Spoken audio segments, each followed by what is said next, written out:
In the year 1297, amid the howling winds of war and rebellion in medieval Scotland, a brutal and haunting scene played out behind the thick stone walls of Stirling Castle. This fortress, perched atop a volcanic crag, had long been a key strategic stronghold in the heart of the country. But it wasn't just knights and warriors who defended its mighty gates, it was also the trembling hands of children. During the early stages of the Wars of Scottish Independence, Stirling Castle became a vital prize. Its commanding position near the River Forth offered control over the main route between the Scottish Highlands and Lowlands. Whoever held Stirling could dominate Scotland. And so, in 1297, as the English crown sought to tighten its grip, the castle was placed under siege. But deep within its kitchens and corridors, far from the throne rooms and war councils, the youngest inhabitants were about to be thrust into unimaginable terror. Dozens of boys, kitchen servants, scullions, errand runners, barely into their teens, were handed iron pots of boiling water, hot pitch, and animal fat. They were led to the murder holes, slits and gaps carved into the stone above the main gate and outer defenses, designed to rain death upon anyone daring to breach the walls. From these narrow openings, the boys were ordered to pour searing liquid down upon the attacking soldiers below. But these weren't well-trained archers or hardened guards. They were children, drafted into horror by necessity.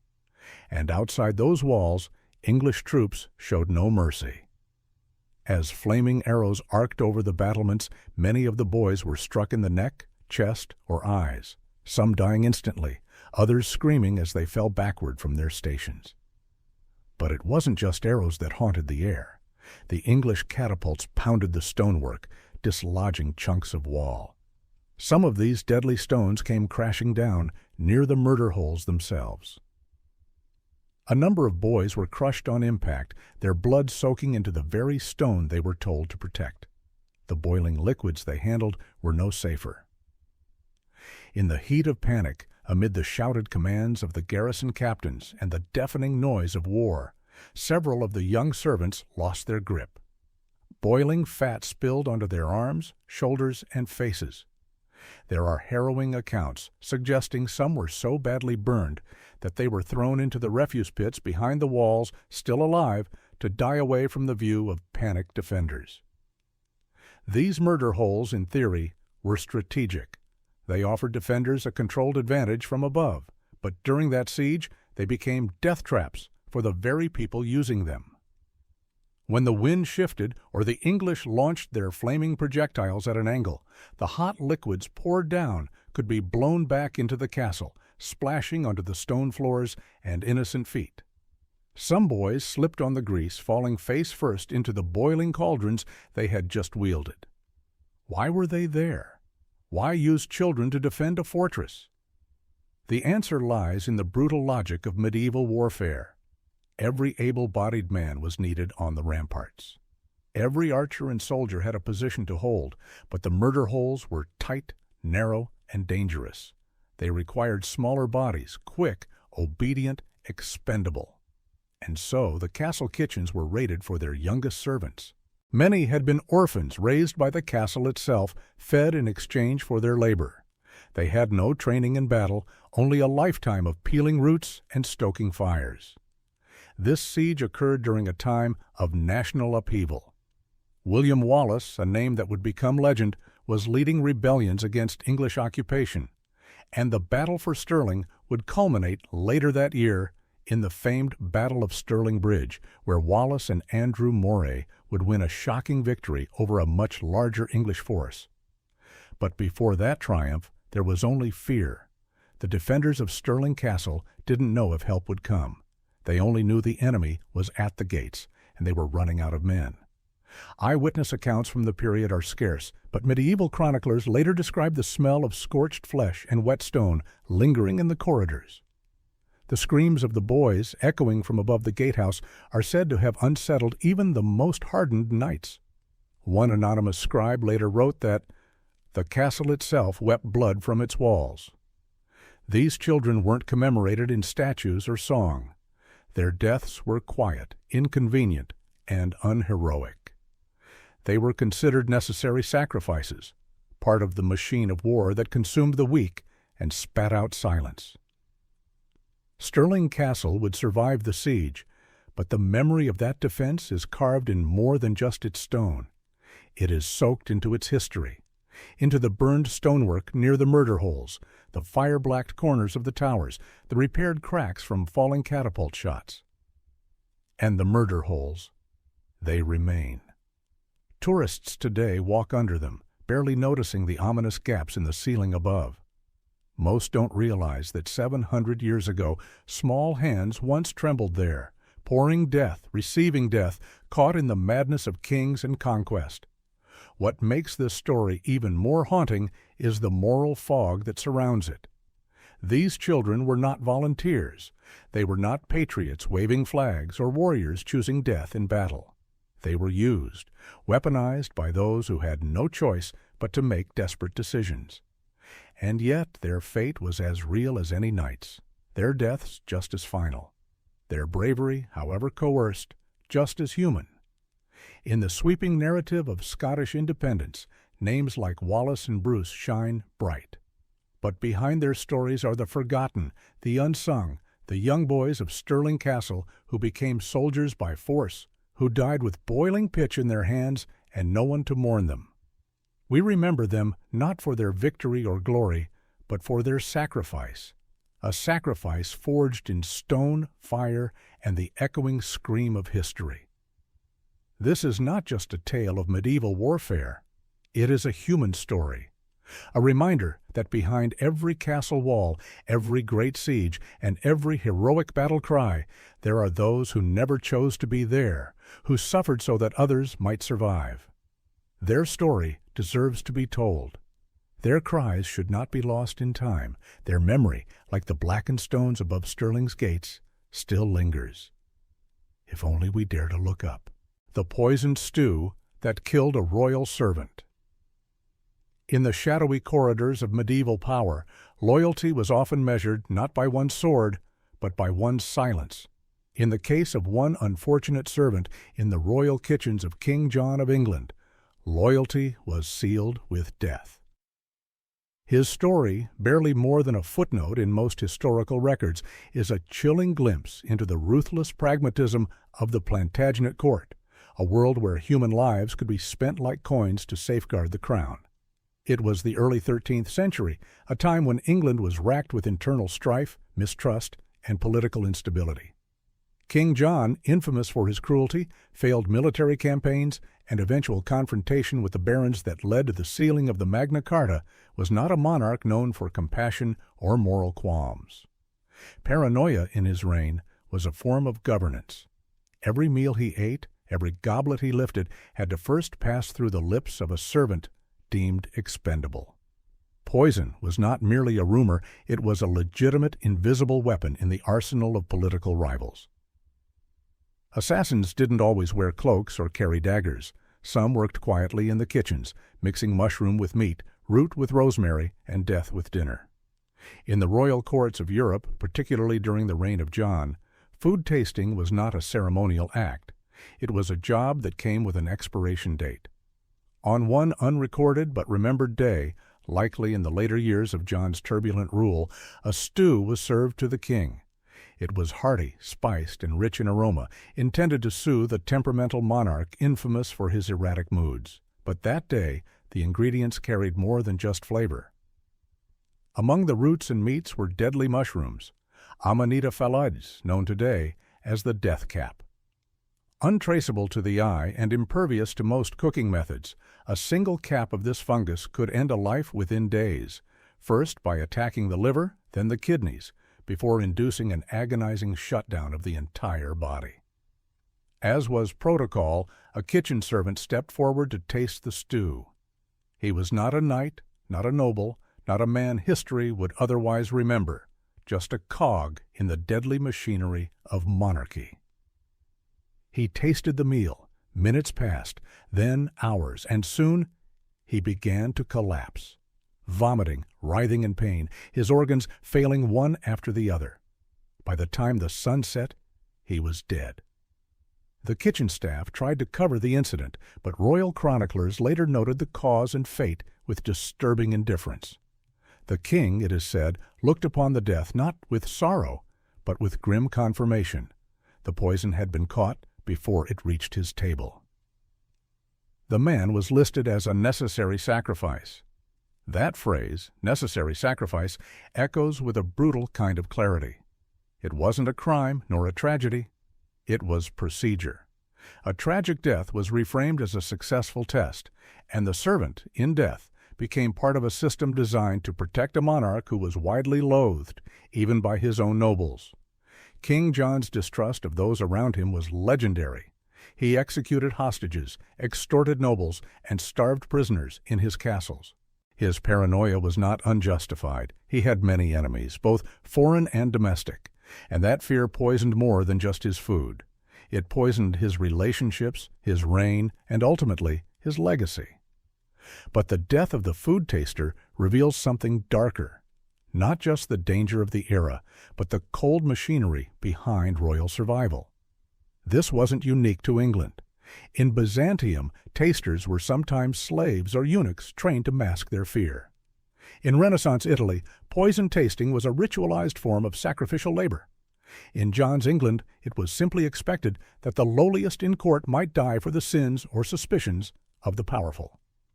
Historians often focus on King John's political failings, his conflict with the Pope, his loss of Normandy, or the rebellion of the barons. But these quieter, crueler practices tell us even more about the world he ruled. The death of a servant over a bowl of stew isn't just a footnote. It's a window into a regime that operated on fear, suspicion, and expendability. This wasn't the act of a mad king, but of a system that prioritized the continuity of monarchy above the sanctity of life. There's also the question of intent. Was the stew deliberately poisoned? Or was it simply a fatal accident born of ignorance about the natural world? After all, mushroom foraging in the 13th century was far from safe.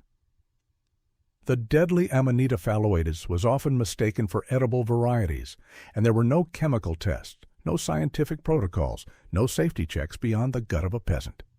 Yet, the fact that King John had instituted a system of tasting his food beforehand speaks volumes. He was expecting the possibility of treachery at any moment, and when the taster died, there was no investigation, no royal mourning, just a note, just a death. And the meal was replaced. Imagine for a moment what it meant to live in that kitchen, knowing that at any moment you could be called to test the king's bread or sip from his wine, to stand beside boiling pots and roasting spits, not just to serve, but to shield, not with a weapon, but with your body, knowing that if someone wished the king dead, it would be your stomach that caught the blow. This death, while obscure, exposes the raw nerve of power. In a world ruled by fear, the most ordinary acts, eating a meal, serving a dish, became stages for sacrifice. That anonymous servant became both shield and victim, protector and warning. And in his silence, he speaks across centuries. So when we think of medieval England, we often imagine grand feasts, thrones, banners, and battles. But history is not just written in treaties and wars, it is etched in moments like this. A spoon lifted, a bite taken, a life extinguished to spare another. A monarchy preserved by the quiet death of a man whose name was never recorded. And perhaps that's the true weight of history, not just the lives of kings, but the unnamed souls who bled for their survival, the ones who died so others could dine. Because in King John's England, even a bowl of stew could become a battlefield. And in that battlefield, some warriors never carried swords. They carried spoons. Buried alive in the filth beneath Windsor Castle, beneath the grand stone towers of Windsor Castle, England's iconic fortress of kings and queens, lay a world no one spoke of, a world of stench, shadows, and silence. In 1325, while nobles feasted above, one man suffocated in the filth beneath. His name was never written down, no portrait, no title. Just a grim note passed through the halls of the castle weeks after his body was finally discovered, buried deep in human waste. He was a latrine worker, a gong farmer, as they were called. one of the many anonymous laborers who tended to the darkest functions of medieval royal life. Their job? To descend into the cesspits night after night and shovel the accumulated waste of royalty, soldiers, servants, and prisoners alike. It was the kind of job that wasn't discussed in court. And yet, without him, the castle's grandeur would rot from within. The cesspits under Windsor weren't simple holes in the ground. They were engineered tunnels and stone-walled chambers, hidden below trapdoors, often leading down into complex medieval sewage channels.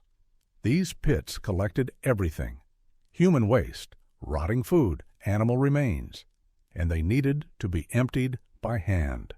By 1325, Windsor Castle had become a thriving royal residence under the rule of Edward II. Lavish banquets were held above, music filled the upper halls, but beneath the flooring and behind stone walls, the waste system had become dangerously full. Pressure built. Wooden supports swelled with moisture and decay, and on one unfortunate night, it gave way.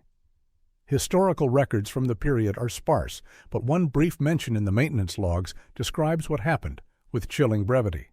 A worker failed to return from a routine clearing of the latrine chamber. At first, no one noticed. A missed shift meant little in a place where the lowliest workers were easily replaced. But days passed, then weeks, and the stench beneath the floor grew stronger, not just the usual rot, but something heavier, sour, human. Eventually, a second team was sent to inspect the cesspit. What they found was the stuff of nightmares. The chamber had partially collapsed, sending a wave of filth cascading into the tunnels. Beneath the sludge, pinned under layers of rotting matter and broken timber, they found the man's body, bloated, pale, his mouth frozen in a final gasp. He had suffocated alone, buried alive in the very waste he had spent his life trying to clear. This wasn't a rare or isolated tragedy in medieval England.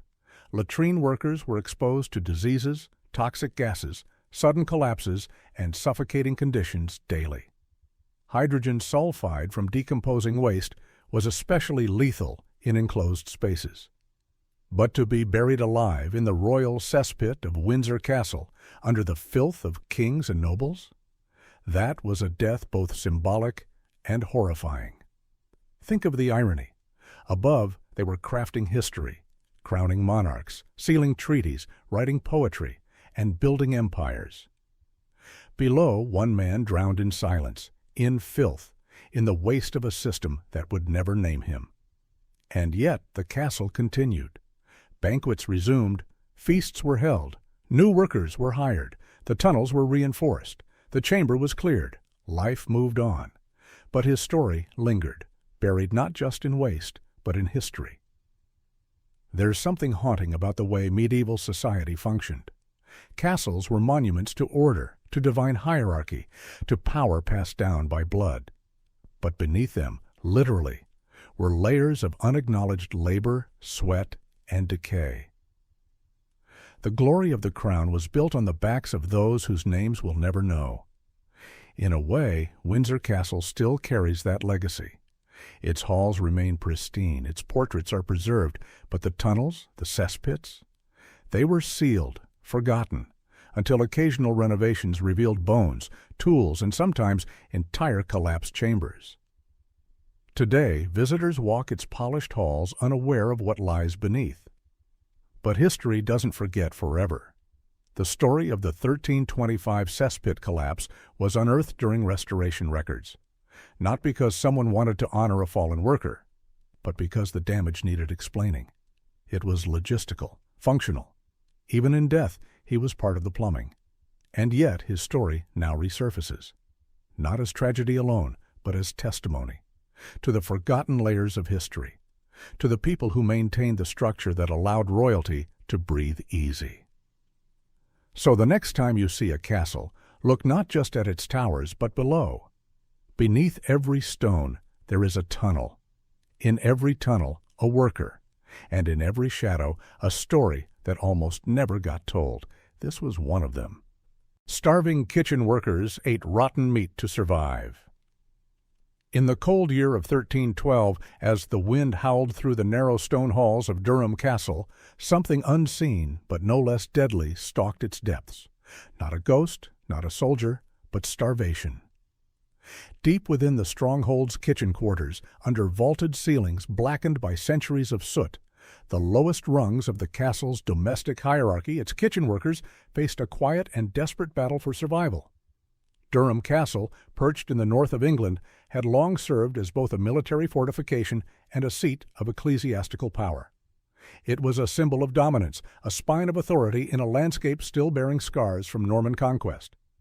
But in that winter of 1312, its stone walls could not guard against one of the most ancient and unrelenting enemies of mankind: hunger. That year, England suffered through what historians now recognize as part of a broader agricultural catastrophe. Heavy rains swept across the countryside, saturating farmlands and drowning grain crops. The result was not just poor yields, it was a systemic breakdown of food distribution, hitting the northern strongholds with particular cruelty.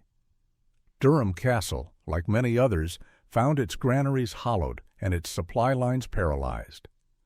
For the kitchen staff, whose job it was to feed not just the nobles but the clergy, guards, and castle servants, this crisis quickly turned personal. With food stores dwindling and deliveries delayed by weeks or months, choices became grim. Meat that should have been discarded, spoiled, foul-smelling, visibly decomposing, was rationed out as if it were a blessing. The alternative?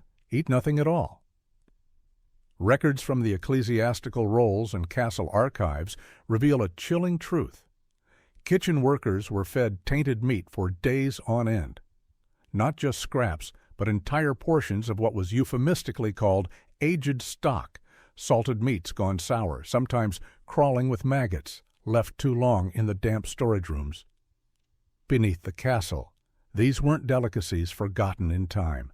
They were the rank remains of desperation. The consequences were immediate and severe. Within days, several kitchen staff fell violently ill. Chroniclers describe vomiting, fever, and agonizing abdominal pain. One death is explicitly recorded: a young man in his early 20s, name unknown, who collapsed on the flagstone floor near the scullery and never rose again. His death is written in the margins of a surviving monastic document, a mere footnote in a page otherwise filled with accounts of daily expenditures. But that note bears weight. It is the human cost of a collapsing food chain. What makes this story even more haunting is the hierarchy of suffering. While the gentry and clergy within the castle walls likely still had access to somewhat preserved or specially delivered food, the kitchen workers, those who handled the very meals served above, were seen as expendable. It is not that the castle had no food at all.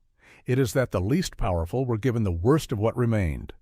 This event, though small in scale, is a microcosm of the broader medieval food crisis that plagued England in the early 14th century. Just a few years later, the Great Famine of 1315 to 1317 would ravage all of Europe, killing millions. But even before that wide-scale horror unfolded, signs of fracture were already appearing in places like Durham Castle. The spoiled meat crisis of 1312 wasn't caused merely by bad luck. It was a confluence of climate disaster, feudal negligence, and rigid class systems that dictated who ate well and who died. And while nobles wrote records and clergy copied manuscripts, it was the kitchen workers' suffering that slipped quietly into the footnotes, forgotten until now. Consider the daily reality for those workers. They rose before the dawn bell, dragging themselves into the cold kitchens to stoke fires, scrub cauldrons, and butcher whatever game could be found. With their fingers blistered and backs bent, they were required to serve others, often with dignity and discipline, knowing full well that their own meals would be the last and the worst. And when those meals began to rot, when they stank of sour blood and decay, they still consumed them. Because the only other option was to starve. The psychological toll of this cannot be overstated. To be surrounded by food, handling it, preparing it, serving it to those who would never know your name, while knowing your own portion might kill you, is a cruelty wrapped in irony. In modern terms, we might call it a systemic failure. In 1312, it was simply life for the poor. Archaeological evidence from other medieval sites confirms the kinds of meat likely consumed: pork, mutton, and occasionally beef, often preserved in salt but stored in less than ideal conditions. When salt fails and air or dampness gets in, meat turns quickly, especially in the absence of refrigeration. By the time it was cooked, any bacteria present, Clostridium perfringens, Salmonella, or E. coli, wouldn't always be neutralized. And in the immune systems of malnourished individuals, even a minor infection could turn fatal. What's also worth noting is that Durham Castle's ecclesiastical leadership made no mention of reform or compensation after the death. No shift in rations, no memorial for the deceased worker, no systemic change. The silence is deafening and speaks volumes about the disposability of laborers in a time when class and faith dictated worth. This wasn't a mass famine or a plague sweeping through towns. It was a small, isolated act of suffering that barely registered in the grand narrative of English history. And that's precisely why it matters.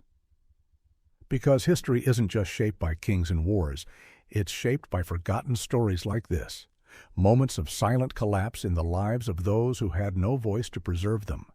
The death of one kitchen worker, the sickness of many others, and the decision to feed them rotting meat rather than let those higher in the chain go hungry. It's a grim reminder of what life looked like at the very base of the medieval world. Not one of chivalry and grandeur, but one of gruel, cold stone, and quiet, desperate suffering. And so, in that winter of 1312, beneath the grandeur of Durham Castle, in a place built to house the powerful, history whispered through the cries of the powerless, those who cooked the food, cleaned the messes, and died in shadows. Their pain didn't earn monuments, but it deserves to be remembered, because sometimes it's the stories buried in the footnotes that reveal the darkest truths of all. Servants slept on cold stone floors with rats crawling over them. In the romanticized tales of medieval castles, we often imagine knights in gleaming armor, kings at feasts, and nobles dancing in grand halls. But beneath those stories, deep below the stone corridors and behind iron-banded doors, lived another world. A world of shadows, of cold breath in the dark, of skin against damp stone. This was the world of the castle servants. At Kenilworth Castle in England, records reveal a chilling truth. While lords and ladies dined in candlelit chambers, over 40 servants, cooks, scullions, stableboys, and laundresses were packed into a single, dark cellar. There were no beds, no blankets, no straw, just the cold, unyielding stone beneath them. And rats. Not the occasional vermin, but an infestation. Night after night, the servants of Kenilworth would huddle together on the floor, their clothes soaked from sweat and the ever-present moisture that clung to the walls like a second skin. They were bitten in their sleep, not just by rats, but by fleas, lice, and other parasites that thrived in the filth of close, unwashed bodies. Some woke with bleeding sores. Others didn't wake at all. This wasn't neglect. It was routine. In medieval England, hierarchy was everything. Nobility lived on the upper floors, warmed by fires, wrapped in wool and fur. The higher you were in a castle, literally, the more human your conditions became. The lower you went, the more you were reduced to laboring flesh. Servants were expendable, they were cheap, and there were always more. Historical accounts and architectural studies of Kenilworth and other castles, like Dover, Warwick, and Windsor, show the same pattern. Basement spaces and windowless chambers were reserved not for storage, but for people. Humans were stored like tools. Many of these underground rooms had no natural light, and the air was thick with human exhale, rotting food scraps, and mildew. There was no drainage, no plumbing. Urine and vomit mixed with straw and decaying rat corpses. Diseases didn't just spread, they bloomed. Typhus, dysentery, skin rot, coughs that turned into fever, fever that turned into death. Medical knowledge in the 13th and 14th centuries was primitive. The Church attributed many diseases to sin or divine punishment, so a servant's suffering was rarely treated. Instead, when one servant died, another took their place. A new back to scrub the floors, a new stomach to go hungry. Kenilworth Castle, in particular, gives us a rare glimpse into the true structure of feudal exploitation. The grandeur of its upper halls was built on the bones of the lower. When the Earl of Leicester entertained Queen Elizabeth I in 1575, servants worked around the clock for weeks preparing food, cleaning, and erecting temporary structures. They labored in shifts, slept in stables, and ate scraps from the feast. Yet not a single one is named in the records of the royal visit. Their bodies made the visit possible, but history tried to erase their faces. And yet we know some of them, through fragments. A letter from a steward in 1483 complains that the lower hall doth stink from the rot of men. Archaeological findings at castle sites have unearthed human teeth and lice combs in the servant quarters, silent witnesses to lives lived in misery. Some combs still had tufts of hair in them, thousands of years later, fossilized by time and damp. The average lifespan of a medieval servant? If they avoided disease, starvation, and injury, they might live to 35. But that was rare. Children as young as 8 worked in the scullery. Girls were married off or assaulted. Boys became footmen or died hauling firewood through sleet and snow. Their work was endless. A servant might rise before dawn to stoke the hearths, wash in freezing water, carry slop buckets, clean chamber pots filled with the night's waste. They were often punished for delays or mistakes, sometimes with beatings. And when night came, they returned not to comfort, but to the cellar, crawling over each other like animals, eyes red from smoke, feet blistered, too tired to scream when a rat ran across their chest. We imagine the Middle Ages as a time of chivalry and honor. But for servants, it was survival. They built the castles, maintained the systems, prepared every meal, cleaned every latrine, died in every war their masters started. And when they disappeared, it was quietly, without gravestones, without mourning, without song, but not without truth. The stone floors they slept on still echo their presence. The bite marks on unearthed bones tell us of rats that gnawed through flesh while breath still lingered. The blackened cellars, untouched for centuries, still smell faintly of the rot they endured. This wasn't an accident of poverty. It was designed. Castles were not homes, they were machines of power, and the lowest gears were human. Their suffering was the price of luxury. The next time you hear of Kenilworth Castle's royal grandeur, remember what lies beneath. Remember the voices silenced by time. Remember the hands that built the glory, only to be buried beneath it. Because the truth of history isn't always in the crown. Sometimes it's in the cellar, in the dark, waiting to be heard. A forgotten fire killed 4 scullery maids at Chateau Gaillard. In the year 1304, in the gray, windswept valleys of Normandy, the once proud fortress of Chateau Gaillard stood like a scar on the cliffside, defiant and grim. Commissioned by Richard the Lionheart at the height of English ambition, the castle had been designed to be unbreakable. Its curtain walls, sharp towers, and deadly inner keep were marvels of military engineering. But no design, no matter how advanced, could account for the quiet tragedies hidden behind its walls. Deep within the lower quarters of the fortress, far from the gaze of kings and knights, a small group of scullery maids labored in the smoky, soot-stained kitchen. They were young, some barely more than girls, and their lives revolved around ash, water buckets, and burnt bread crusts. Their hands were raw from scrubbing pots. Their clothes smelled perpetually of smoke and grease. They lived in the background of history, faceless, nameless, invisible. But on one bitter winter morning in 1304, they would become unforgettable. It began with a fire, a routine one, the kind used to heat water for cleaning or to warm stale food during the harsh months. The stove, ancient even then, had been burning too hot for hours. The kitchen chimney, choked with months of accumulated grease and animal fat, had become a silent fuse. And then ignition. A single ember slipped past the cracked stones. It touched the edge of a cloth, and in moments the kitchen erupted in flame. The scullery maids, already trapped in the back corner near the ovens, had nowhere to go. Their only path out, a narrow wooden stair, was already ablaze. The smoke rolled in, thick and suffocating. They screamed, over and over. One of them, according to later witness testimony, clawed at the stone wall until her fingers bled. Another tried desperately to throw a cauldron of water at the rising flames, only to be engulfed herself. The youngest, not more than 12, simply cried out for her mother in terrified gasps. And still the castle guards did nothing. Why? Theories abound. Some say the guards believed the girls were misbehaving, playing games or roughhousing.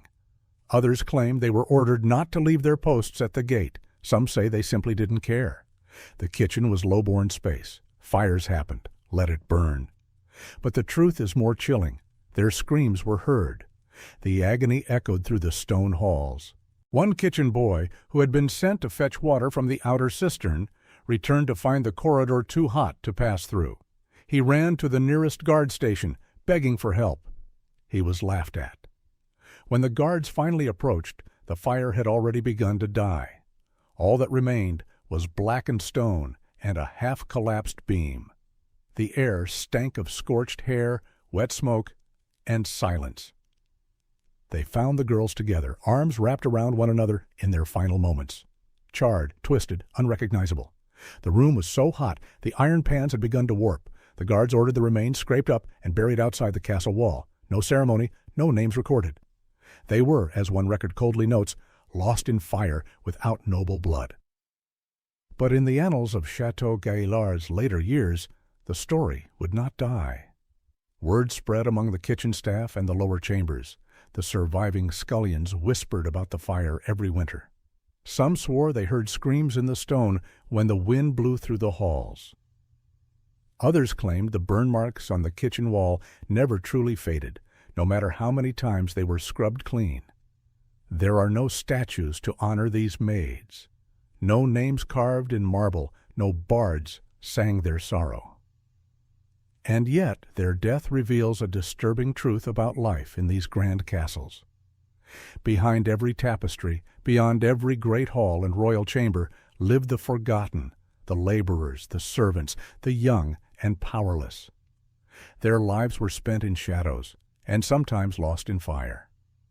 The tragedy of those 4 girls at Chateau Gaillard is not merely that they died.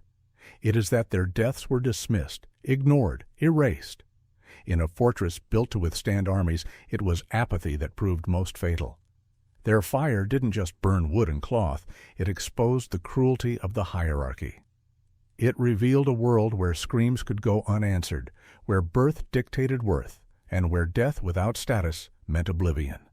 And though we may never know their names, we must remember their story, not because it is glorious, but because it is real.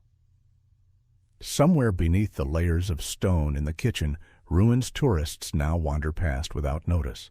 Their ashes remain part of the mortar. A silence hangs there. Not the quiet of peace, but of things left unsaid. They were not soldiers, they were not saints, but they burned just the same. This is the forgotten fire at Chateau Gaillard, and it deserves to be remembered. Beaten for dropping a goblet in the great hall of Caernarfon, in the towering stone halls of Caernarfon Castle, where the flicker of torchlight danced against cold medieval walls, feasts were more than mere meals. They were rituals of power, spectacle, and strict decorum. The air hung heavy with the scent of roasted meats, spiced wine, and unspoken expectations. Every movement, every glance, every sound had its place.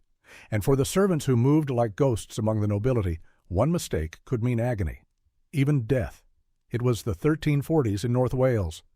Caernarfon Castle, built by Edward I during his conquest of Wales, had become not only a military stronghold, but a royal symbol, an architectural declaration of dominance over a subjugated land.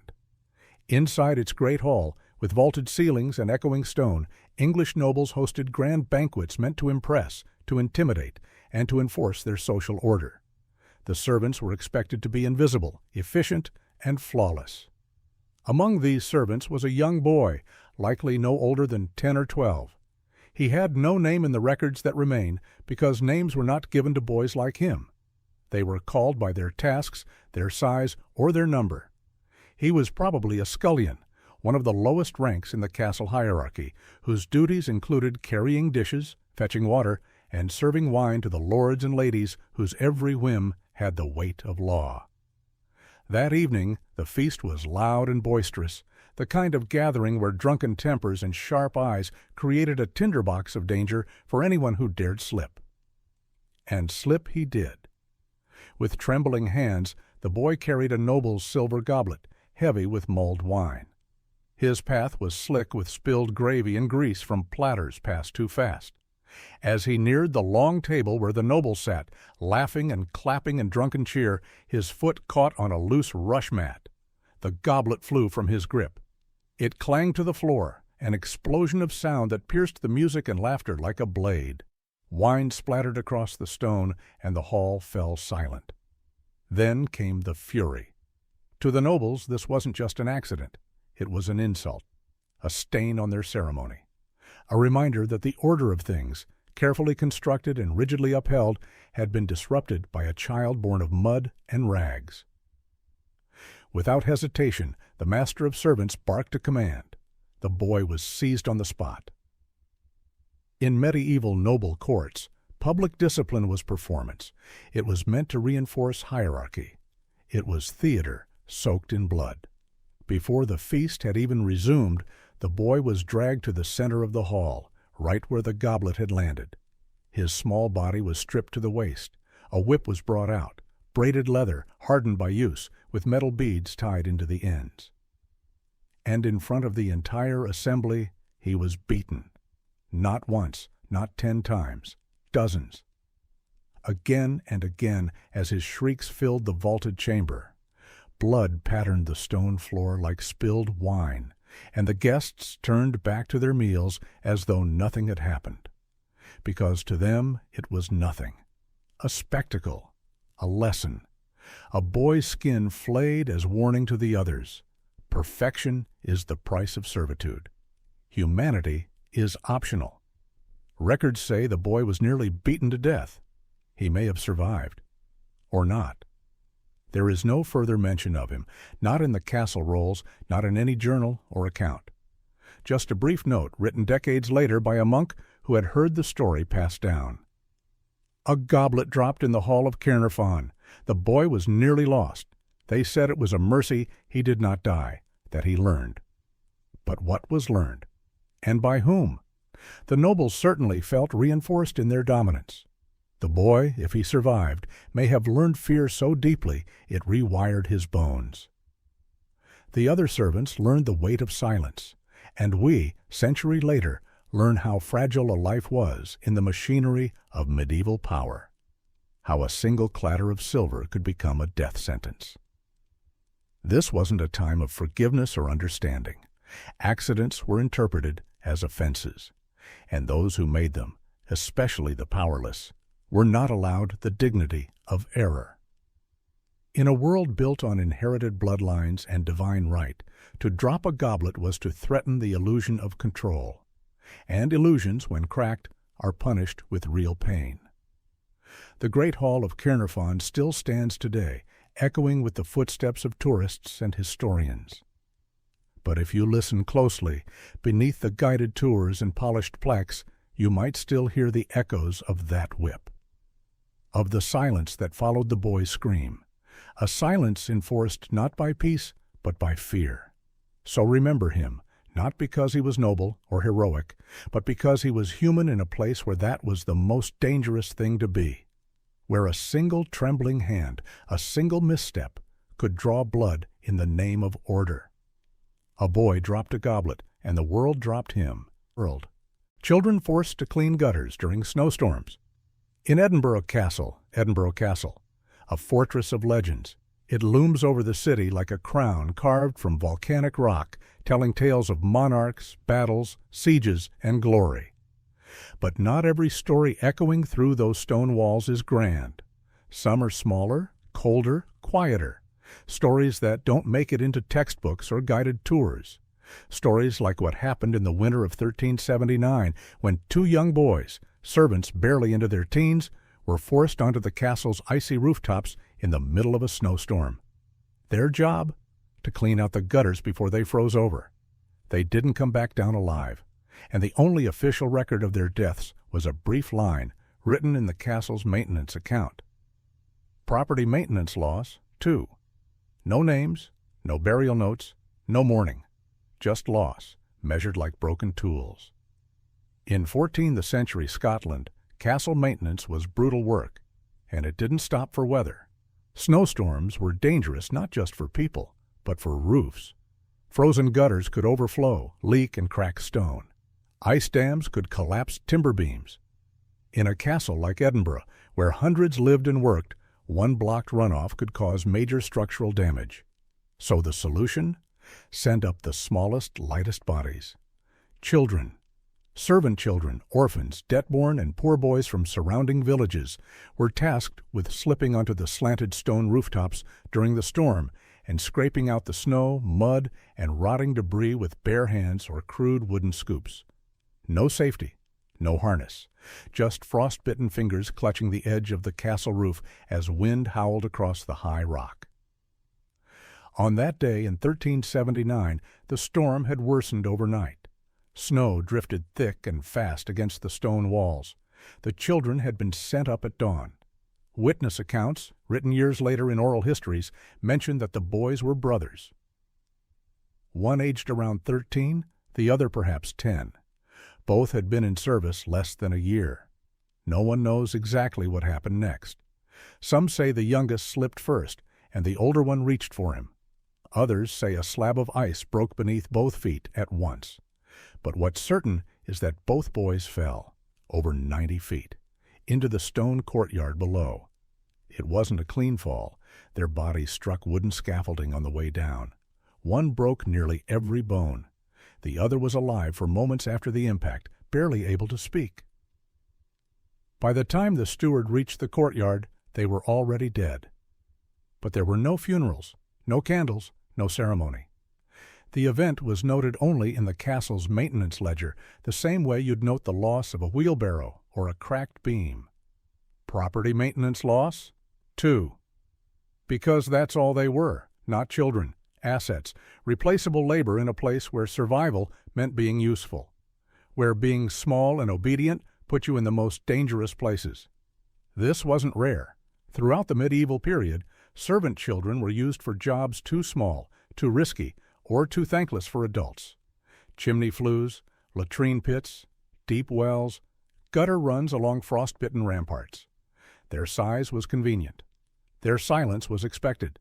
And when they vanished, when they fell, drowned, choked, or froze, life above simply moved on. The castle kept functioning. The kitchen stayed warm. The guards still laughed. And the only memory of those boys was the damage their fall caused to the lower scaffolding.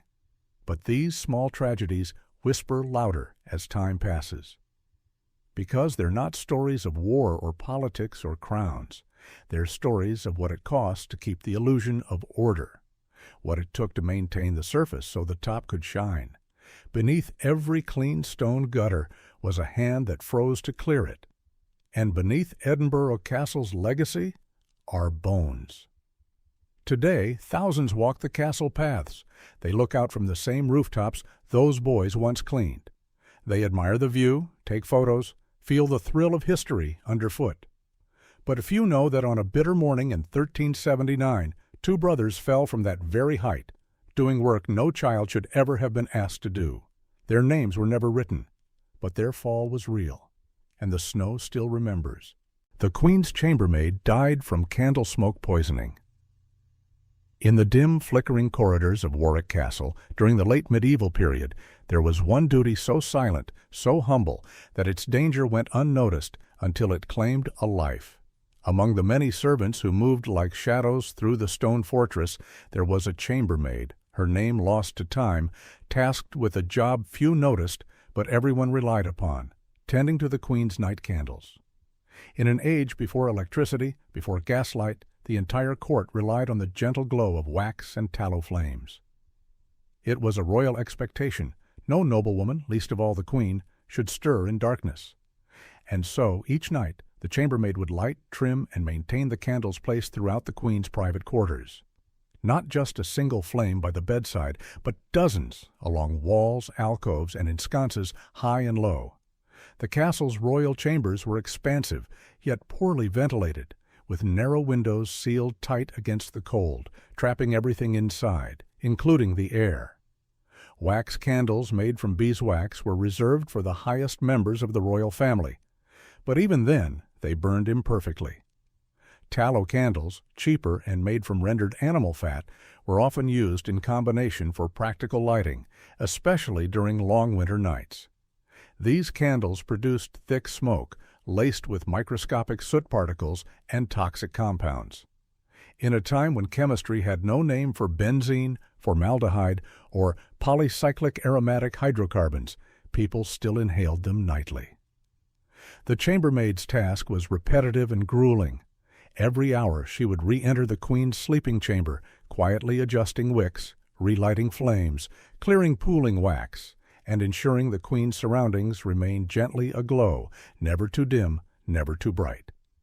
She worked on her knees, sometimes standing on precarious stools to reach upper fixtures, her face often mere inches from the smoky flame. The soot clung to her skin, crept into her lungs, settled into her eyes, and over the years embedded itself deep within her body. There are no heroic chronicles of her life. No parchment scroll bears her biography. But within the records of Warwick Castle's infirmary, a dusty register preserved through accidents of archiving, we find the ghost of her suffering. Notes speak of a chambermaid in royal service beset with deep wheezing, bloodied coughing, and melancholy spells. For years she was treated for what they called chest rot and candle sickness, terms that likely described chronic bronchitis, emphysema, or slow-developing pulmonary fibrosis. The castle's physicians, trained more in the balancing of humors than the anatomy of lungs, prescribed herbs, tonics, and purgatives. None helped, because the source of her illness was not imbalance or curse, but slow, continuous poisoning. Night after night, she inhaled a fog of wax and fat vapor loaded with carbon and invisible carcinogens. It wasn't one deadly moment. It was 10,000 small ones. And yet she kept working, because in medieval England, the life of a servant, especially a woman, was not hers to direct. She couldn't refuse her post or complain to her superiors. The queen must sleep with light. The chambermaid must ensure it. The final entries in her record are terse and final. One physician noted she had become deathly thin, with pallor in the lips and rattling lungs. Then nothing. No ceremony, no marker in the castle cemetery. The other servants would have cleared her belongings in silence. The candles, still burning, would be trimmed by someone else the following night. Today, the danger of indoor air pollution is well understood, with studies linking open flame soot exposure to respiratory illnesses and premature death. But in her time, her death would have been seen as tragic but ordinary. She simply grew sick. The truth is far crueler. She died of candle smoke. This story is more than a footnote. It is a stark reminder that in royal courts, the line between splendor and suffering was drawn not by fate, but by class. While nobles bathed in soft light and delicate fragrance, it was the invisible servant who paid the cost, her lungs the unseen altar to nightly comfort. She died without a voice. But her story survives in the soot-stained ledgers of a castle that never noticed it was slowly killing her. And now her ghost lingers, not in the flicker of candlelight, but in the breathless silence it left behind. Scullery boys worked until their hands bled on washing days. They were the smallest in the castle, not the youngest nobles or the tiniest pages, but the forgotten ones. The ones crouched beside vats of boiling water, sleeves rolled past blistered elbows, faces ghost-white from steam and soot. They were the scullery boys, the lowest rung on the medieval ladder. And on washing days, their job was nothing short of torment. At Dover Castle in the year 1286, one record stands out, not because of its poetry, but because of its pain. It speaks plainly. 3 boys with hands flayed from caustic ash and lime water. No names, No ages, just a brutal fact etched into inventory like a note about broken cutlery. To understand what that line means, you have to know the scale of medieval feast days. Banquets could last for hours, sometimes days. Roasted boars, salted fish, blood puddings, honey-glazed birds, trenchers soaked in dripping fat. Afterward came the cleanup. Piles of plates, buckets of bones, greasy cauldrons, and knives slick with animal blood.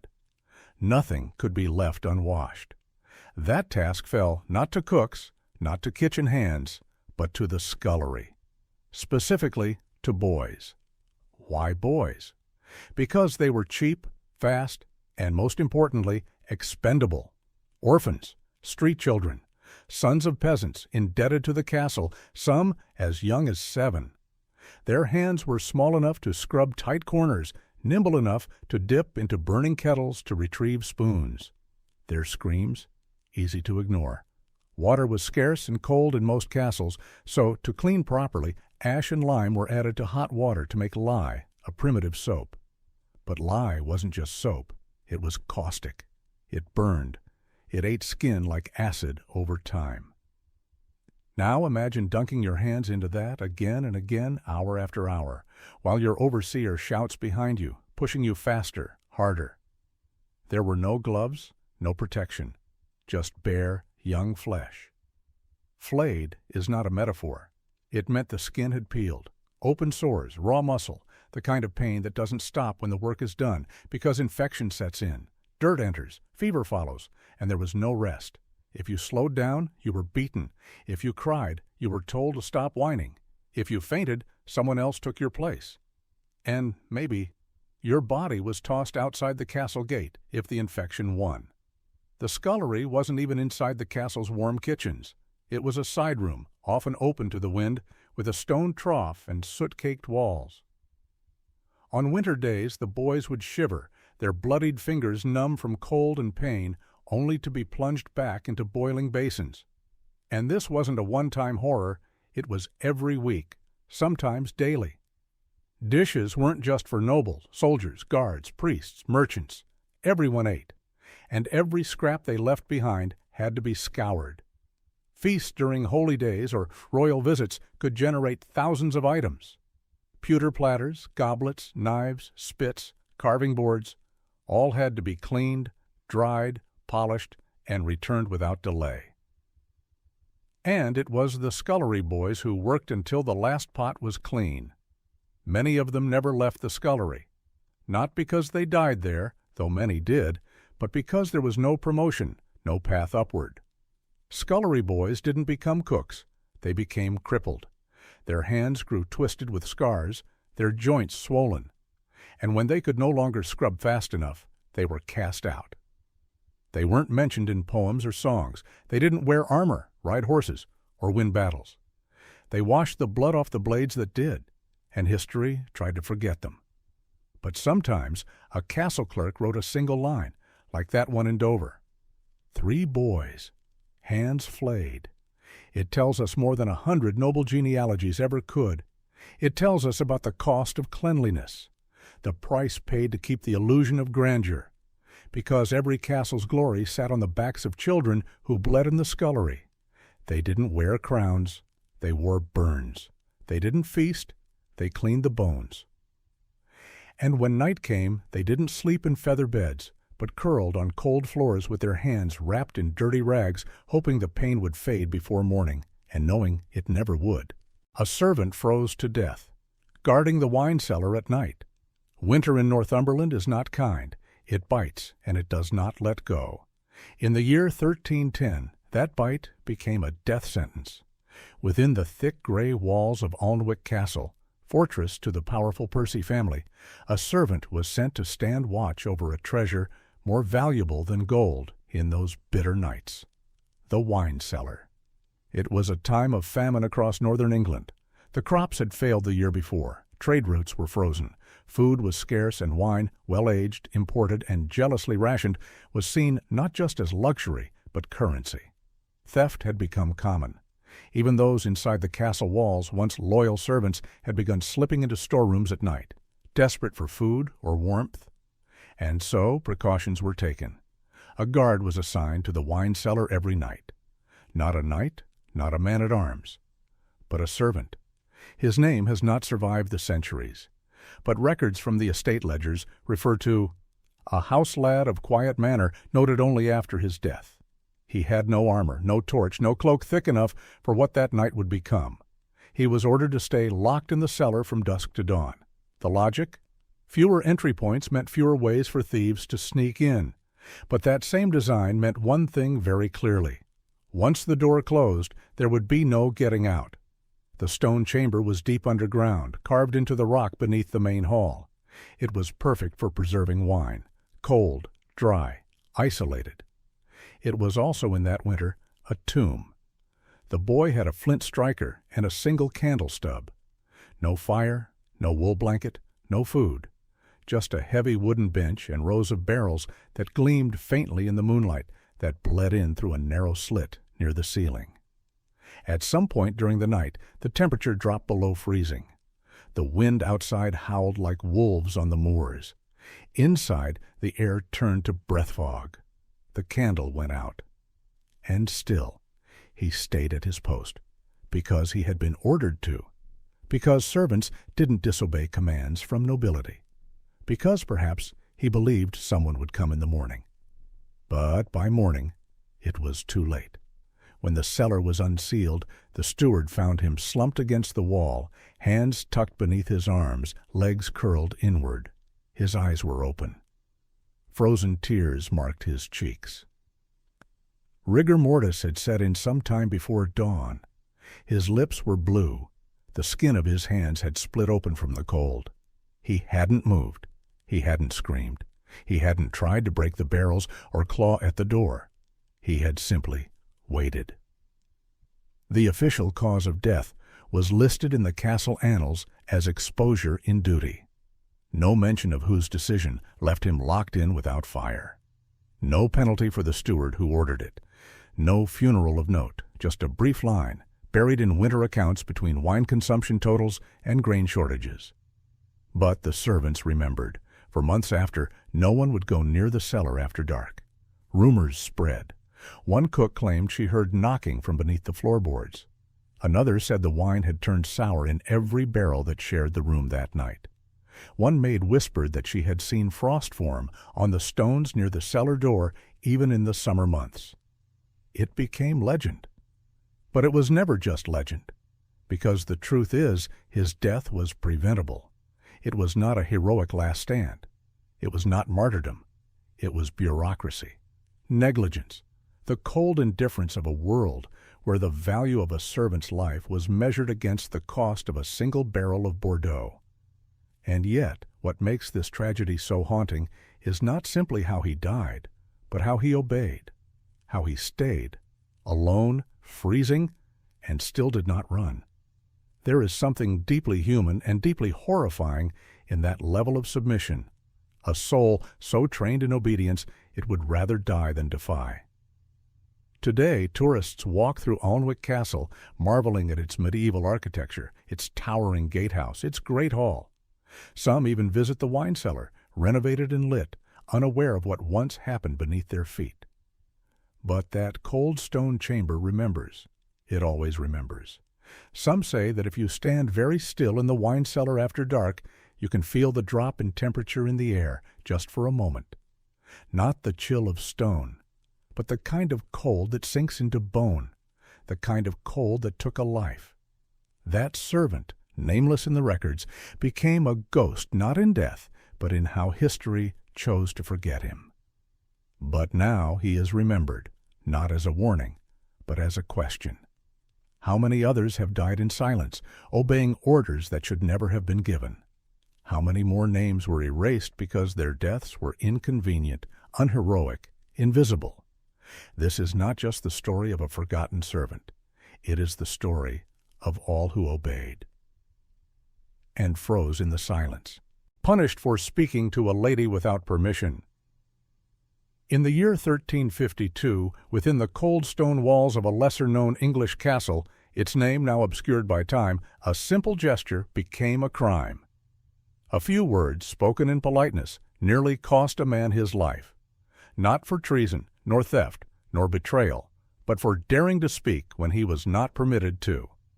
The man was a castle groom responsible for tending to the horses of the lords, cleaning their stables, brushing down saddles, and hauling fresh hay before dawn. His was a life lived in shadow, close to the animals but always distant from power. Like all servants in the rigid medieval hierarchy, he was governed by an unspoken but brutally enforced code. You do not look a noble in the eye, you do not speak to them, and under no circumstance do you initiate conversation, especially not with a lady of the court. But that morning, as the frost clung to the earth and the sun rose slowly over the castle walls, a visiting countess arrived on horseback. She was of high birth, a guest of the Lord, and surrounded by her retinue. Her cloak was trimmed with ermine, her gloves of fine white leather, and her presence carried the weight of entire estates. As her horse slowed near the stables, the groom, young, simple, and likely unaware of her exact title, stepped forward and offered a greeting. Nothing more than a "Good morning, my lady," spoken with eyes lowered and voice gentle. And yet, in that moment, the silence of the social order shattered. To the countess the words may have been surprising but harmless, but to the watching stewards and castle guards they were unacceptable. The groom had spoken without leave. He had crossed the invisible wall that separated blood from labor, power from servitude. Whether the countess protested or not mattered little. Punishment was swift, as it always was. The groom was seized where he stood and dragged into the courtyard. Servants who had witnessed the moment shrank back in terror, knowing that proximity to the accused could stain them by association. The Lord Steward, acting with the absolute authority granted by rank, ordered that the man be flogged, publicly and without delay. It was not a sentence passed by trial or deliberation. It was simply what was done. They stripped him to the waist, bound his arms to a post, and with a cat-o'-nine-tails, leather strips embedded with bone or iron, they beat him. Each lash tore skin from flesh. Each cry was met with another stroke. The gathered household staff watched, not from curiosity, but from fear. Because this was more than a punishment, it was a warning etched into living flesh. A declaration: you are not to speak unless spoken to. You are not to forget your place. The countess is not mentioned again in the surviving fragments of the event. Perhaps she looked away. Perhaps she tried to intervene, only to be ignored. Or perhaps, like so many of her rank, she remained silent, letting the ritual unfold. Because even empathy could not undo the structure of the world they inhabited. This was not a world built on fairness, it was built on obedience. And that obedience was absolute. For the groom, the scars from that day likely remained for life. Not only on his back, but in his soul. He had spoken 3 harmless words, "Good morning, my lady," and in return had been reduced to a bleeding lesson in discipline. His dignity was taken before the eyes of men and women who, in another world, might have called him brother, friend, or equal. But this was 1352, and in 1352, rank was not simply a social distinction, it was survival. One did not question the system. One did not cross invisible lines. And above all, one did not speak unless summoned. We today may hear this story and recoil. We may think such cruelty archaic, unthinkable. But this event wasn't an anomaly. It was part of a larger pattern that shaped everyday life in medieval Europe. Castles were not just fortresses of stone, they were fortresses of silence, of submission, of rituals enforced through pain. Every gesture, every word, every glance was weighed and judged. Even a simple greeting could become a sentence. What remains haunting is not just the act of flogging, but the mundanity of it. No record suggests outrage. No punishment was given to those who carried it out. It was routine, recorded in a steward's logbook, or remembered in a scribe's passing note. History did not cry for the groom. His pain was just another brick in the wall of the social order. And yet, across centuries, his story reaches us, not as a tale of rebellion or resistance, but as a quiet, horrifying testament to the cruelty of enforced hierarchy. A man greeted a noblewoman, and he was whipped until his voice no longer dared emerge. So the next time you imagine life in a castle, banners fluttering, lords feasting, ladies strolling in gardens, remember also the silence beneath it all. The kind of silence kept by those who learned the hard way never to speak out of Turry. Cook's apprentice lost his fingers to a bread oven accident. In the stone belly of Rochester Castle, where fires burned hot and expectations ran hotter, a young apprentice cook once lost more than his place in the kitchen. He lost part of himself. It was sometime in the late 1200s, during the flurried chaos of preparing a royal banquet. The halls were humming with servants. Metal clanged, spices burned, voices snapped orders. Down below in the cavernous, soot-slick kitchen, a boy tripped while carrying sacks of flour toward the bread oven. He stumbled forward and fell hand-first against the iron oven door. The heat had been stoked all morning. The oven, designed to bake bread for over 100 mouths, was glowing with fury. The iron door was red at the hinges, and in that instant, just one misstep, his hand slammed against it with full force. He screamed. Not from the burn, not at first, but from the sudden impact, the crunch of his fingers against the metal, and the skin that sizzled in an instant. By the time others pulled him back, 2 fingers were already charred black. The third was dangling by tissue, red and blistered. The others blistered, bubbling, raw. There were no physicians in the kitchen, no poultice, no pain relief. No clean water, just urgency. He was bleeding on the floor, and the banquet was hours away. The cookmaster, a hardened man who'd seen more injuries than he'd admit, ordered the boy's hand placed against the oven again. Not to punish, to cauterize. They took a piece of iron from the hearth, flattened, rusted, and pulled it fresh from the fire. The smell of meat and ash filled the room as they pressed it against the open wounds. The boy's screams were said to have echoed into the great hall, not that anyone important heard them. Upstairs, the noble guests drank wine, laughed, discussed politics over roast meat and fresh loaves, unaware that downstairs in the same kitchen that fed them, a boy's life was being reshaped forever. There was no surgery, no stitches. His fingers were wrapped in linen soaked in vinegar and bound with cloth torn from a potato sack. And he was told to rest just long enough to stop bleeding. By the next day, he was back in the kitchen, one-handed, slower, not of much use. And just like that, his apprenticeship, his future, was over. You see, in medieval England, kitchens were kingdoms of their own, hierarchical, brutal, a place where children of servants worked their way up with blood, burns, and calluses. Losing fingers didn't just mean injury. It meant erasure. You couldn't knead bread, couldn't carry boiling pots, couldn't be trusted with knives. He became a burden, and burdens didn't last long. No records mention his name. He wasn't a knight, wasn't a lord, just a boy, possibly 12, maybe younger. His existence was only preserved in an offhand notation made in a supply log, a complaint about the delay in bread production due to kitchen injury to small hands. That was how they described it. Kitchen injury to small hands. No mention of screams, of pain, of trauma. Just a brief disruption in the castle's food supply chain. Because in Rochester Castle, the oven mattered more than the boy. And yet, his story survived. Passed down through fragments, whispered in servant lore. Preserved not by scholars, but by shadows. The kind of history that lives beneath the surface, the kind that castles try to forget. We often romanticize the medieval kitchen. Warm bread, roasting boar, jesters and stews. But for those who lived in the heat of it, the boys, the women, the forgotten workers, it was more than sweat. It was danger.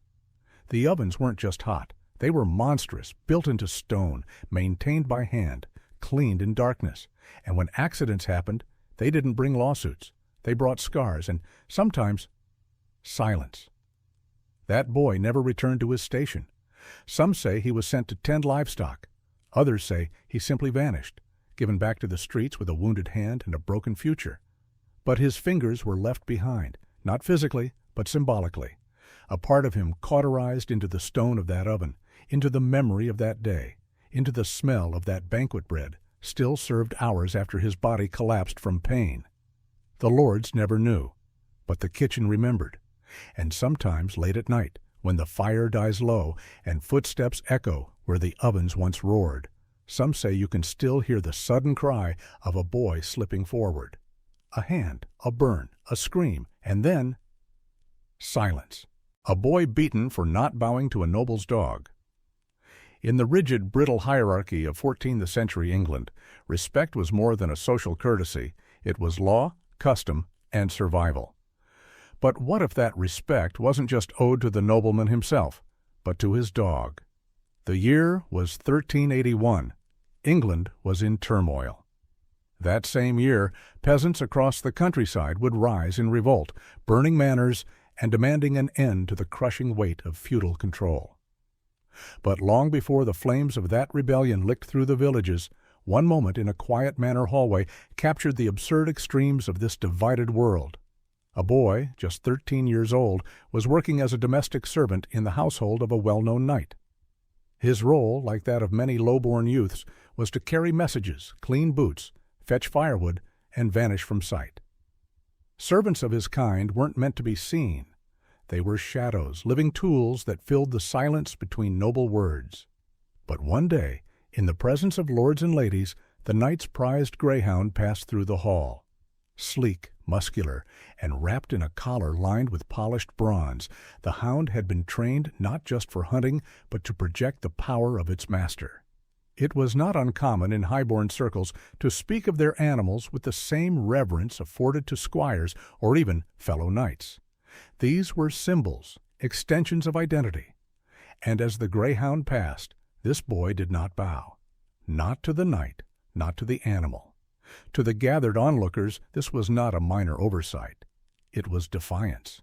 A refusal, however unconscious, to submit to the full structure of noble authority. The knight's reaction was swift and brutal. He struck the boy across the face with the back of his gauntlet, knocking him into the wall and leaving blood on the stone. Records of this moment survive not because it was unique, but because it was challenged. A visiting cleric witnessing the act reportedly noted it in his personal journal, a rare and precious document now held in fragments within a university archive. He called the act a beating unbecoming of a beast, let alone a child. But the household itself made no such condemnation. The boy was punished further for disrespect, likely dismissed from service or relegated to harsher duties. Why did this happen? To understand, you must grasp the medieval obsession with order.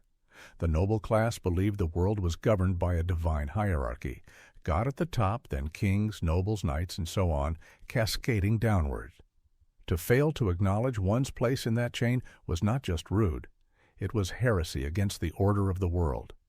And nobles' dogs, especially greyhounds, were not considered mere animals. They were status symbols, sometimes more pampered than the servants who fed them. These hounds were fed better food, slept on linen, and were exempt from punishment even when they attacked. A greyhound bearing the crest of a house might be seen as carrying the dignity of its master into every room it entered. So when the boy failed to bow, the knight didn't just see an oversight. He saw an insult, a crack in the order. And cracks in the minds of those who rule must be sealed with violence. What makes this story especially grotesque is its normalization. No outcry followed. No justice was demanded. The boy, bleeding and humiliated, was expected to learn from it, to carry the lesson that deference must be complete, even to animals if those animals belong to power. This was 1381, the same year that villagers marched on London, crying for equality, for the end of serfdom, for the simple right to live without kneeling. This boy's beating wasn't the spark of the rebellion, but it was a symptom of the disease. It showed how deep the rot of entitlement had spread, how low the poor were pressed beneath the boots and the paws of their lords. In today's terms, the story seems absurd, bowing to a dog. But to the people of that world, it wasn't about the dog. It was about the ritual of submission, the unbroken choreography of who mattered and who did not. That boy's name was never recorded, but his moment of pain, of injustice, of silent endurance whispers through the centuries. It asks us to remember not just the wars and treaties of history, but the everyday humiliations that shape the human soul beneath crowns and banners. Because history isn't only made by kings and armies. Sometimes it is made in the hallway of a castle when a boy fails to bow to a dog and is beaten for it. Doomed to silence. After overhearing a royal secret, she was never supposed to be listening. She wasn't supposed to be anywhere near the council chamber, let alone behind its door. But linen had to be delivered, firewood placed by the hearth, and water for washing left before dawn. That was her job. That's why she was there. Her name is gone now. Forgotten, buried by time and silence. But in the year 1338, at the Tower of London, a young maid vanished, erased without trial, without burial, without a single public word, all because she overheard a royal secret. The Tower wasn't just a prison. It was the nerve center of medieval politics, especially during times of war. In 1338, England was teetering on the edge of the 100 Years' War. King Edward III was preparing for confrontation with France. His advisors, generals, and spies moved through shadowy corridors, whispering strategies, names, betrayals. To hear something in that place, accidentally or otherwise, was to walk a knife's edge between knowledge and death. We know of the maid's disappearance from a fragment in a Tower record, one line written in the hand of a clerk. Dismissed for indiscretion in corridor, replacement required. No trial, no explanation. She was dismissed. And then, never seen again. In the language of the court, dismissed could mean anything. A stern warning, a banishment. But in the Tower of London, in the 14th century, it often meant something far worse. It meant disappearance, silencing. Maidservants were part of the walls, moving without sound, trained to lower their eyes and forget what they heard. But this girl had lingered too long. She had paused outside the wrong door with folded linen in her arms. And inside, voices spoke of something she should never have known. A plot, perhaps, a name spoken, an alliance made in secret, or a betrayal already in motion. We'll never know exactly what she heard. But what happened next tells us everything. By the time the sun rose, she was gone. The other servants were told nothing. No one spoke her name aloud. Her bed was stripped, her clothing taken, her duties reassigned. She had become a ghost. These weren't uncommon stories in royal strongholds. History books may not record them, but castle archives whisper of them. Servants who knew too much, scribes who read letters not meant for them, cooks who overheard the wrong conversation while placing wine goblets on a tray. They vanished.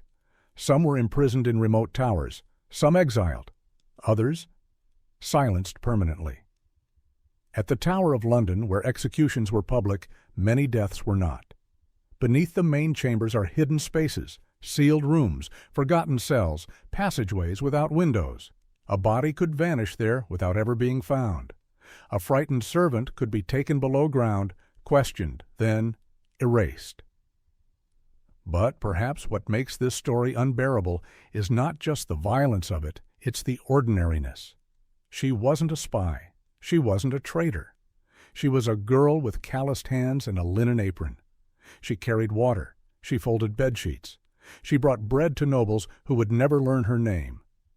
And one morning, she was punished for being in the wrong place. Even her fellow servants didn't ask questions. In a world ruled by fear, silence was survival. To ask where she went was to invite the same fate. They folded sheets where she once stood. They cleared her space at the table. They trained their eyes not to flicker when her name rose in memory. The tower itself remained silent, but its stones have absorbed centuries of secrets. And somewhere within its walls, that girl's final breath still echoes.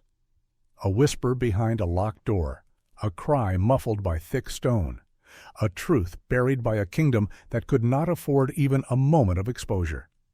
Because power in the medieval world depended on absolute control, control of armies, control of borders, and control of silence. A single servant girl could unravel everything, not by wielding a sword, but by knowing too much. and so she had to disappear. We tell stories of kings and queens, but they are incomplete without the ones who moved around them. The maids who lit their candles, the boys who poured their wine, the scribes who dipped their pens and swallowed their thoughts. These were the eyes of the palace, the ears of the tower. And they lived every moment in fear of overhearing one word too many. She lived at the edge of history, just one moment, one glance, one overheard phrase, and for that she paid with everything. Now, centuries later, her name is still gone. Her grave is unknown. But the silence she was forced into, that remains, and it begs to be remembered. Whipped for drinking leftover ale from the high table. In the year 1290, within the cold, candlelit halls of Leeds Castle, a boy's curiosity would be punished so severely that it would echo in whispers through the servant quarters for generations. He was just a child, barely 13, a kitchen boy, assigned to clear the great hall after the high table's feast. The nobles had left, their laughter still lingering in the rafters, their trenchers half full, their silver goblets still slick with ale. The fire crackled, the smell of roasted meat and spilled drink clung to the air, and there it was, a single wooden mug still foaming at the brim. The boy hesitated. His hands were trembling not from fear, but hunger. Servants were fed only after the lords and ladies had finished, and often what was left was barely enough. But it wasn't food he wanted this time. It was the frothy, sweet-sour foam of ale, something he'd never tasted before.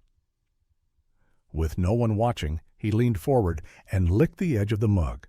Just a taste, just the foam. But someone was watching. A steward, stone-faced, his boots silent on the flagstone, seized the boy by the collar and dragged him from the hall. The goblet still spun slightly on the table, a smear of foam glistening on the rim. Punishment came swiftly. The offense? Theft. Not of property, but of dignity. The ale belonged to the lord of the castle. Even its dregs, especially its dregs, were considered sacred markers of rank. For a low-born child to touch it with his tongue was not just a breach of order, it was defilement. And so, in the bitter courtyard behind the kitchens, before a line of terrified servants, the boy was tied to the whipping post. No trial, no chance to explain. His crime had been witnessed, his fate was law.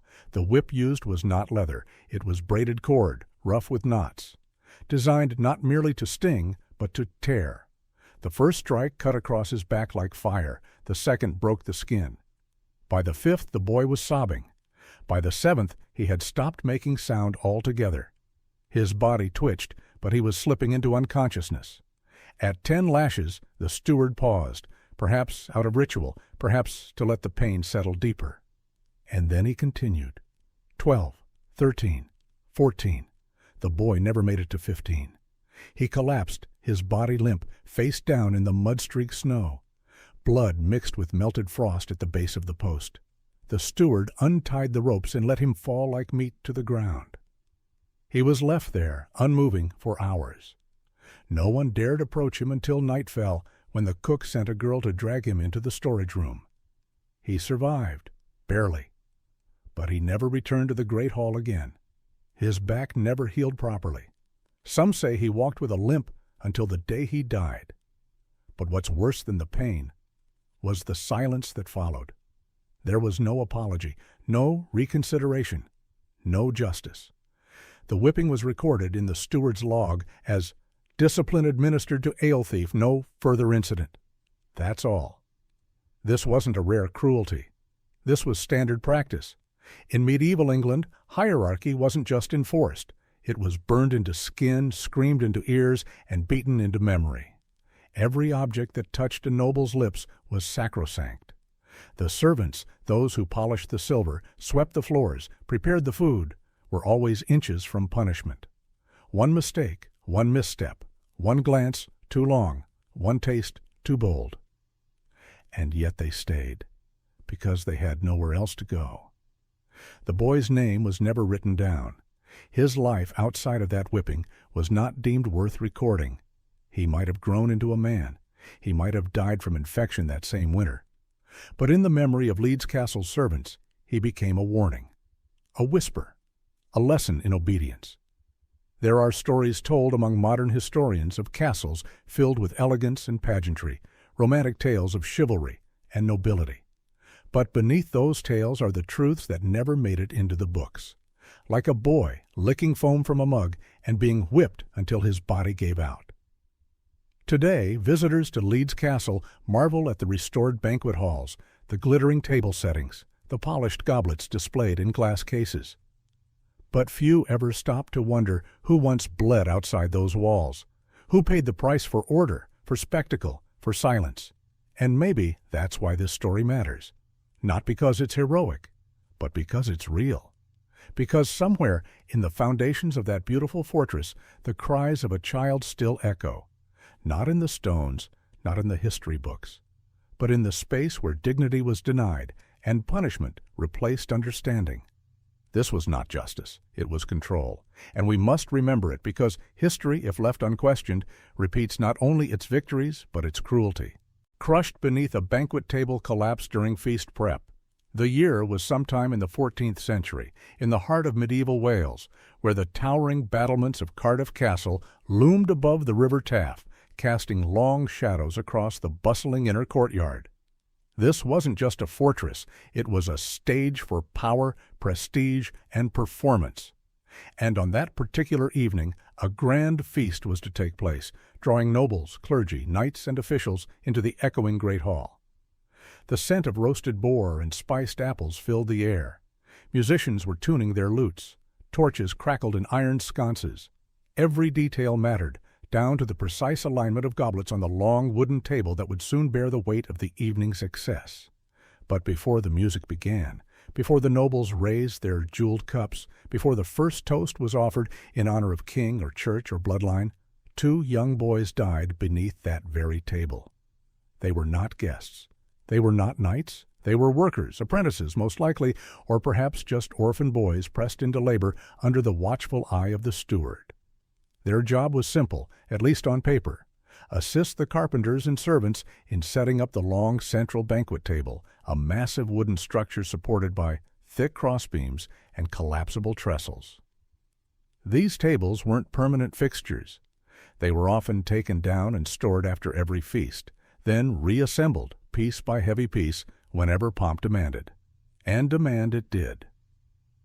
This banquet, like all medieval banquets of the time, was more than a meal. It was a statement of dominance. Hosting a feast signaled wealth, stability, and power. Every golden pitcher, every waxed fruit, every cloth napkin was meant to impress. But what no one spoke about, what no scribe recorded in the noble chronicles, was the army of invisible hands who made it happen. The children hauling beams, the kitchen girls scraping soot, the boys crawling under wooden platforms, tightening supports with raw fingers and cracked knuckles. That day something went wrong. As the workers labored beneath the table, a wooden support beam, possibly old, warped, or hastily installed, gave way with a thunderous snap.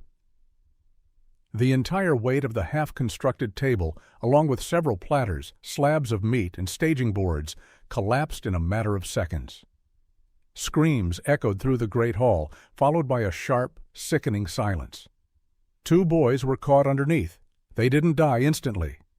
Witnesses, other servants mostly, recalled seeing blood seeping out from beneath the wreckage before anyone even moved to lift it.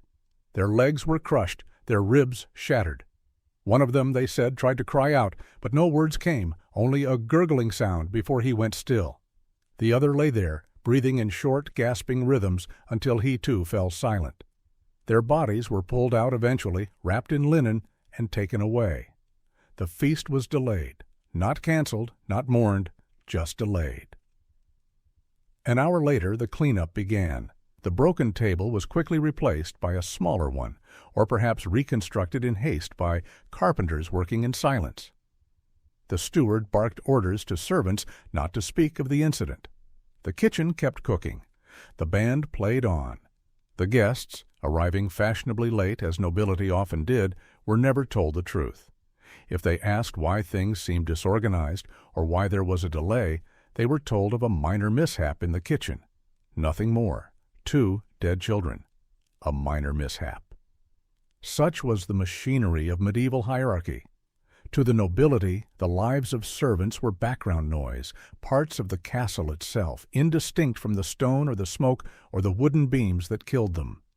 And while the names of knights were inked into scrolls and heraldic banners, the names of those boys, those crushed beneath the weight of feasting, were never written down.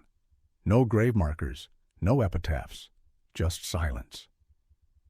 One historian, writing centuries later, stumbled upon the event in the castle's internal steward records, where it was noted briefly. Table collapsed. 2 workers lost. Feast resumed. 6 words to summarize 2 human lives. But what do those 6 words truly reveal? They tell us that medieval power wasn't just enforced through swords and laws. It was reinforced through disregard, through a cold indifference to the laboring class. The feast mattered. The impression mattered. The hierarchy had to remain intact, no matter who was broken beneath it. And perhaps most tragically, this was not unusual. Throughout the 14th century, feasts like the one at Cardiff were happening across England and Wales, often amid rising tensions, disease outbreaks, and growing class resentment. This was a time just before the Black Death would sweep across Europe, a time when famine had recently gripped the countryside, a time when nobles feared rebellion from the peasantry, and so they responded by performing strength, lavish, theatrical, cruel strength. The great hall was the throne room of that illusion, and the laborers, like the boys who died, were mere props. Imagine for a moment what their last seconds might have been like. Trapped beneath the weight of splintered oak, bones snapped, breath crushed. Hearing perhaps the voices above, laughing, barking orders, paying no notice. Knowing they were dying in a room built to glorify others. Their blood soaking into the same stone floor that would later reflect the firelight of a nobleman's toast. And when the guests finally arrived, draped in velvet, rings on fingers, perfumed and proud, they ate and drank over the exact spot where the boys died. No prayers were said, no silence observed. The party resumed, just as it always did, built on the backs and buried lives of those never meant to be remembered. But they should be remembered, not because they were famous or powerful or royal, but because their deaths reveal the scaffolding behind history's grand performances. Behind every feast there is a body. Behind every throne, 1,000 broken backs. These boys, crushed by a table meant to elevate nobility, became human reminders of the weight beneath wealth, of the cost paid by those at the bottom so those at the top could raise their glasses. History, in its polite textbooks, often skips these stories. But the stones of Cardiff Castle remember. If you stand there today, on the flagstone of that ancient hall, you won't see their names. But perhaps, just perhaps, you'll feel their silence. Heavy, waiting, not haunting, but reminding, that every celebration built on inequality is a feast upon the forgotten. 2 boys, a broken beam, a feast that did not wait, and a truth we dare not forget. A blacksmith servant went blind from coal smoke exposure.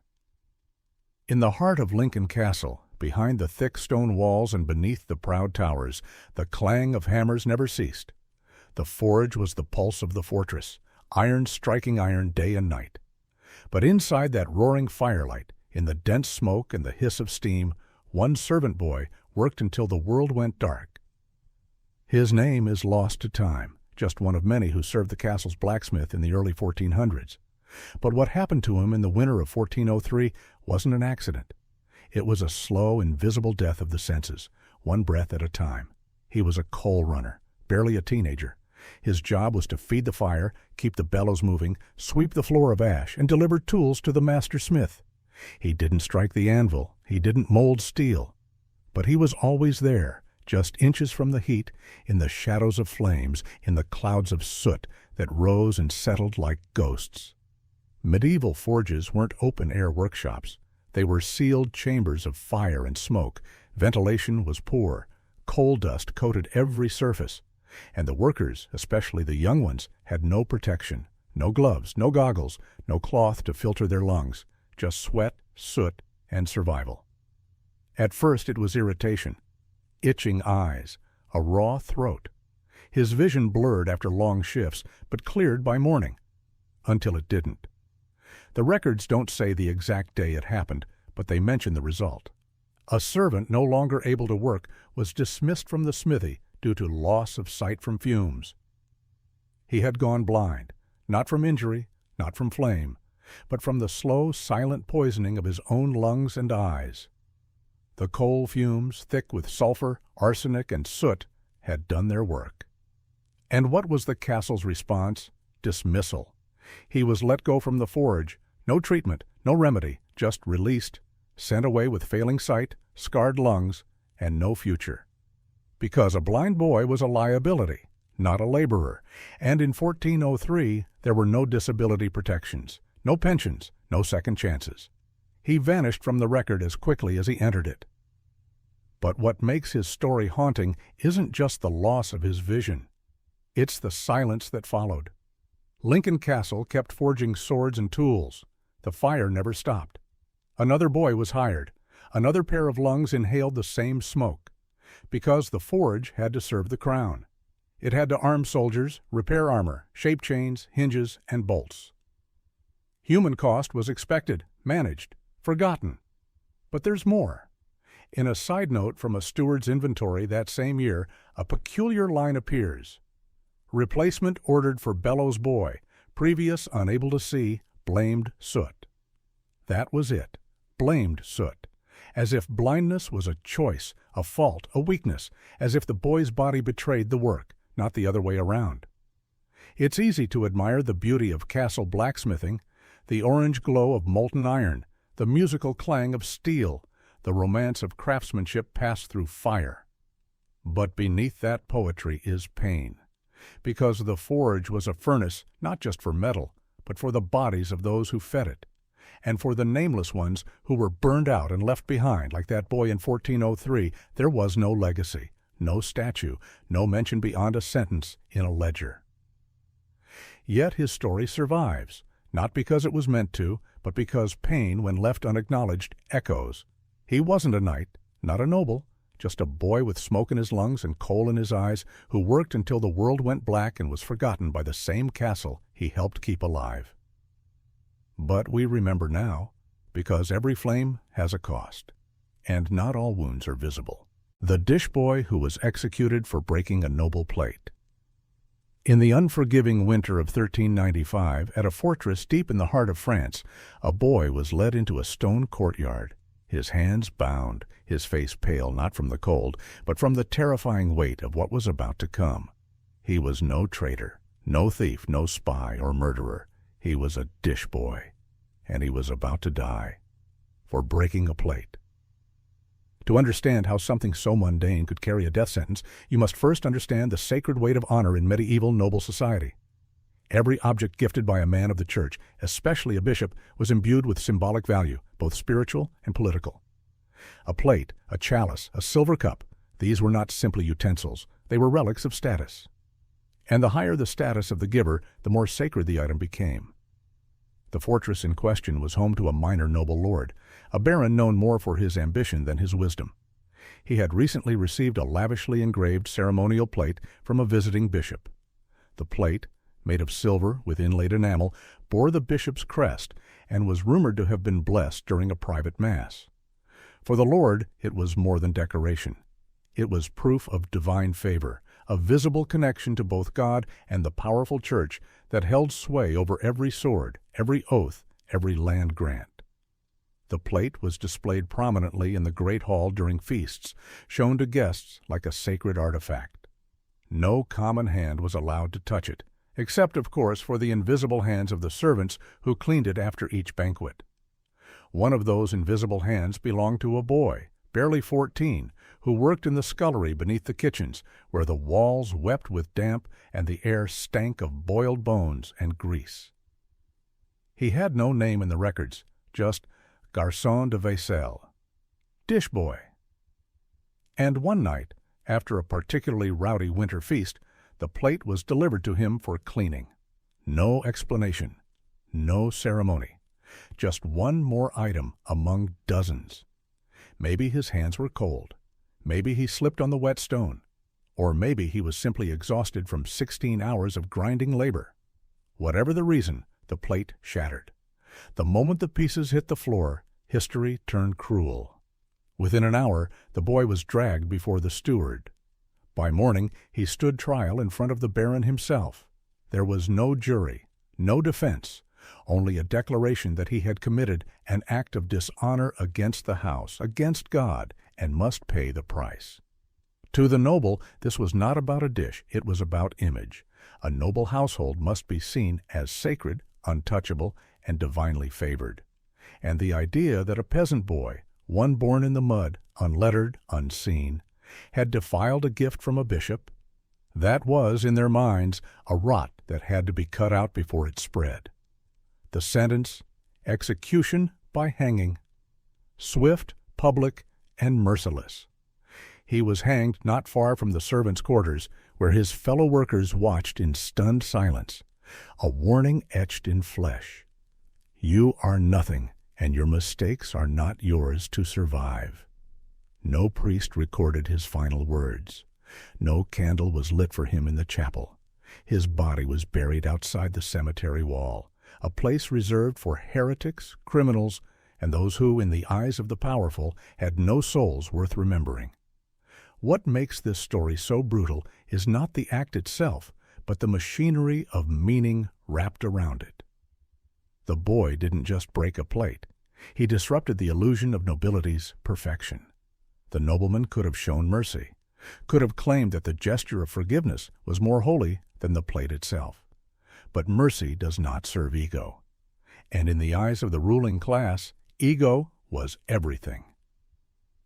Modern historians have found sparse traces of the event, small notes in fortress inventories, one priest's marginal annotation lamenting the boy who died for silver, and a record of a new plate ordered the following spring. The boy's death, officially, was no more significant than the dish he broke. But his story lingers as one of the quietest, cruelest truths of medieval life. The closer you stood to power, the more likely you were to be destroyed by it. Servants lived in the orbit of nobility like candles near a furnace, necessary for light, but always at risk of being snuffed out for flickering too close. The dish boy didn't die because of the plate. He died because he reminded a nobleman that no matter how polished the surface, power is always one mistake away from looking foolish. And to prevent that, blood was the price. So now, centuries later, we remember him not for who he was, but for what he wasn't allowed to be, a child who made a mistake, a human being who deserved mercy, a life broken like porcelain on the cold stone of pride. Forced to die with the Lord in a burning castle? They could have run. They could have slipped through the back passage, crossed the moat, disappeared into the woods before the tower gave way. But they didn't. They stayed, not because they wanted to, but because they were ordered to, because one man's dignity mattered more than a dozen lives. Bodiam Castle, 1404. The air was thick with smoke and fear. Arrows clattered like hail across the courtyard. The enemy had breached the outer defenses, and fire, deliberate, savage fire, was already crawling up the northern wall. And yet, the lord of the castle would not leave. History does not preserve his name with certainty. Some say it was Sir Edward Dalingridge. Others argue it was a lesser noble holding the fortress in the king's absence. But one truth cuts through all the debate. When given the chance to escape, this man refused. He stood at the top of the tower, eyes glassy from heat and resolve, and made a decision that would seal the fate of everyone still loyal to him. He ordered them to die with him. This wasn't uncommon in medieval warfare. Honor, loyalty, and the strict codes of fealty governed every breath of life inside a castle. A servant's oath was not just a job, it was a soul contract. You belonged to your lord. His rise was your rise, his fall, your death. The servants at Bodiam didn't question the order. Some hesitated, yes. But fear of punishment, even in the last moments of life, was stronger than the instinct to flee. One account, now kept in fragmented form in a Sussex monastic record, describes the moment like this. The Lord would not pass to the earth as a coward, and so the attendants knelt with him as the stone turned black and the flame took the air. The tower's upper chambers became an oven.